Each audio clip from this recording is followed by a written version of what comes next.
नमस्कार, आप देख रहे हैं एरियल न्यूज़ और मैं हूं आपके साथ साक्षी। आइए आपको रूबरू करवाते हैं देश और प्रदेश की अहम खबरों से। तो बने रहिए मेरे साथ। सबसे पहले एक नज़र आज की हेडलाइंस। कर्नाटक हाईकोर्ट में आज लगातार दूसरे दिन सुनवाई। कल से खुलेंगे 11वें 12वीं के स्कूल कॉलेज। चारा घोटाला के 5वें केस में लालू प्रसाद यादव दोषी करार। 21 फरवरी को सुनाई जाएगी सजा। अंडरवर्ल्ड पर ईडी की बड़ी कार्रवाई। दाऊद इब्राहिम की बहन के घर के समेत कई जगहों पर छापेमारी।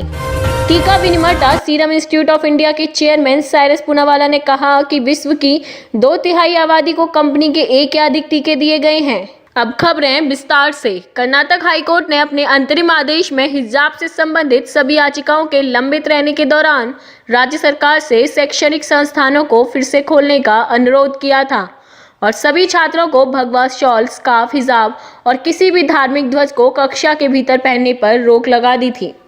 इसी बीच कर्नाटक में 10वीं तक के स्कूल सोमवार को फिर से खुल गए हैं। हालांकि इस दौरान उडुपी, दक्षिण कन्नड़ तथा बेंगलुरु के संवेदनशील इलाकों में निषेधाज्ञा लागू रही। इन 3 जिलों के संवेदनशील इलाकों में दंड प्रक्रिया संहिता की धारा 144 लागू की गई है।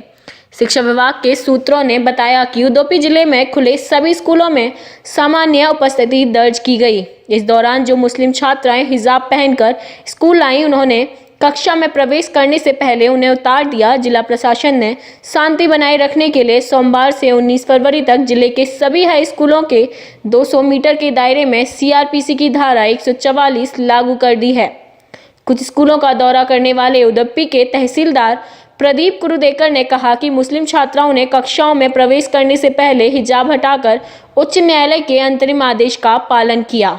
उन्होंने कहा कि भगवा शॉल में हिंदू छात्राओं के आने की कोई रिपोर्ट नहीं थी। कानून व्यवस्था बनाए रखने और किसी भी अप्रिय घटना से बचने के लिए उडुपी शहरों और स्कूलों के पास पुलिस कर्मियों को तैनात किया गया है। इसी के साथ लालू यादव को कोर्ट से जेल ले जाया जाएगा। 21 तारीख को ये साफ होगा कि उन्हें कितने साल की सजा हुई है। आगे की कार्रवाई उनके वकील करेंगे। फिलहाल अभी तो उन्हें जेल जाना होगा। रांची की बिरसा मुंडा जेल में लालू को ले जाया जाएगा। 1996 में इस मामले में सबसे पहले केस दर्ज हुआ था। 4 केस में लालू को पहले ही सजा हो चुकी है। 1990 से 1992 के बीच 169.35 करोड़ रुपए की निकासी की गई थी। इसमें कई सरकारी गवाह भी हैं। 24 अभियुक्त बरी किए गए हैं। सीबीआई की अदालत ने लालू समेत मामले से जुड़े 99 अभियुक्तों सशरीर अदालत में हाजिर होने का आदेश दिया था।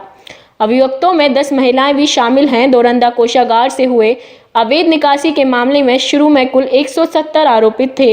इनमें 95 आरोपियों की मौत हो चुकी है। फिलहाल ट्रायल में 99 लोग शामिल हैं। इनमें से 24 को बरी कर दिया गया है। साक्ष्य व गवाह के अभाव में इन्हें बरी करार दिया गया है। बरी लोगों में दीनानाथ सहाय, ऐनुल हक, राजेंद्र पांडे, साकेत शामिल हैं। लालू प्रसाद के अलावा पूर्व सांसद जगदीश शर्मा, तत्कालीन लोक लेखा समिति के अध्यक्ष ध्रुव भगत, पशुपालन सचिव बैक जूलियस और पशुपालन सहायक निदेशक डॉक्टर के एम प्रसाद मुख्य आरोपी हैं। 950 करोड़ रुपए का यह घोटाला अविभाजित विभाग के विभिन्न जिलों में धोखाधड़ी कर सरकारी खजाने से सार्वजनिक धन की निकासी से संबंधित है। राजद सुप्रीमो को चारा घोटाला मामले में 14 साल जेल की सजा सुनाई गई है और कुल 60 लाख रुपए का जुर्माना लगाया गया है। इसी के साथ मनी लॉन्ड्रिंग के मामले में प्रवर्तन निदेशालय ने मंगलवार को बड़ी कार्रवाई की है। ईडी ने मुंबई के कई ठिकानों पर सर्च ऑपरेशन चलाया। अंडरवर्ल्ड से ताल्लुक रखने वाले कई लोगों के घर और दफ्तरों पर सर्च ऑपरेशन चलाया गया है। ईडी मनी लॉन्ड्रिंग और उसके पीछे पॉलिटिकल कनेक्शन की जांच कर रही है। फिलहाल ईडी की तरफ से किसी नाम की पुष्टि नहीं की गई है। दाऊद इब्राहिम के हवाला मनी लॉन्ड्रिंग और ड्रग्स ट्रैफिकिंग को लेकर एनआईए ने 15 दिन पहले मामला दर्ज किया था। इस मामले में प्रॉपर्टी डील, मनी लॉन्ड्रिंग और हवाला ट्रांजैक्शन को लेकर इनपुट शेयर किए गए थे, जिसके बाद आज तड़के सुबह 4 बजे से ईडी का सर्च ऑपरेशन डी कंपनी से जुड़े लोगों पर किया जा रहा है। फिलहाल इस मामले में अभी तक किसी को गिरफ्तार नहीं किया गया है और न ही किसी को हिरासत में लिया है। ईडी अधिकारी दाऊद इब्राहिम की बहन हसीना पाराकर के घर पर भी पहुंचे और यहां उन्होंने सर्च ऑपरेशन चलाया। महाराष्ट्र की राजधानी में लगभग 10 स्थानों पर तलाशी ली जा रही है।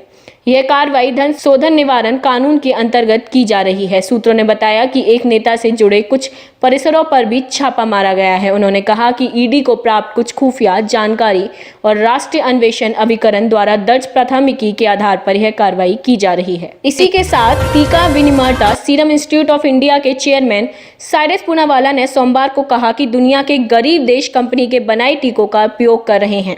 इसका कारण टीके की खुराक का सस्ता होना है और इसे एक कप चाय की कीमत पर भी उपलब्ध कराया जा रहा है। पूनावाला ने उद्योग मंडल, Maharashtra chamber of commerce, industries and agriculture द्वारा आयोजित पुणे अंतर्राष्ट्रीय व्यापार शिखर सम्मेलन में यह बात कही। कार्यक्रम में उन्हें पद्म भूषण पुरस्कार पाने के लिए सम्मानित किया गया। उन्होंने कहा कि विश्व की 2/3 आबादी को कंपनी के एक या अधिक टीके दिए गए हैं। पूनावाला ने कहा, हमारे अधिकतर टीकों का उपयोग गरीब देश कर रहे हैं। यूनिसेफ और अन्य परामर्श संगठन टीका खरीदने को आगे आए हैं। हमने अपने कर्मचारियों और वैज्ञानिकों की मदद से इसे सस्ता बनाया है और एक कप चाय की कीमत के बराबर किया है।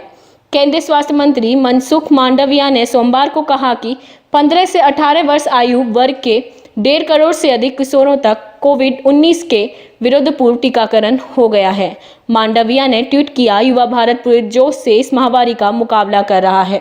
15 से 18 साल तक के आयु वर्ग के 1.5 करोड़ से अधिक किशोरों का अब पूर्व टीकाकरण हो गया है। केंद्रीय स्वास्थ्य मंत्रालय के आंकड़ों के मुताबिक अब तक इस आयु वर्ग के 70% से अधिक लाभार्थियों को कोविड-19 रोधी टीके की पहली खुराक लग गई है। भारतीय महापंजीयक के अनुसार 2021 से 2022 में 15 से 18 साल तक के आयु वर्ग के लाभार्थियों की अनुमानित आबादी 7.4 करोड़ है। देश भर में 3 जनवरी 2022 से 15 से 18 साल के आयु वर्ग के किशोरों का टीकाकरण शुरू हुआ था।